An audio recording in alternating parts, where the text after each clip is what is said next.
ගැන කියනවා. ඔබතුමාගේ ඒ පිළිබඳව අදහස් මොකක්ද? මම දන්නේ දැන් 21 කියන්නේ සවුන්දානේ. හරි එතකොට මේ දා 21 වෙනිදාට කලින් මහා මඩුකරු එළියට දානවායි කියලා කියනවා.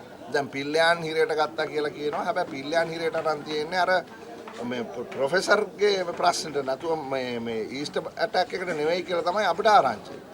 එතකොට මම දන්නේ නැහැ මොකක්ද එතන වෙන්නේ කියලා. මම නොදන්න දේවල් ගැන වැඩි කතා කරන්න කැමති නැහැ. නමුත් ඔය මේ කවුද මේ අර මේ කවුද යාගේ නම මේ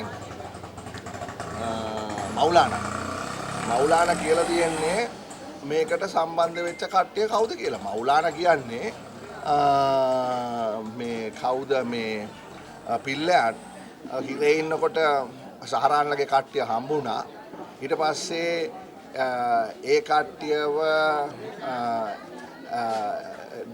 Directorate of Military Intelligence එකත් එක්ක සහරාන්ලව සෙට් කරා කියලා තමයි එයා කියන්නේ.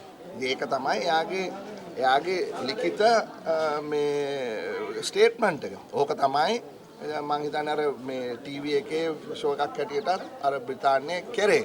ඉතින් මේක ඇත්තද බොරුද කියන එක මට කියන්න බෑ. හරි ඒකට තමයි චානි අබේසේකර්ලා මේ රවි ලා දැන් මේ ගෙනල්ලා තියෙන්නේ මේ ආණ්ඩුවට.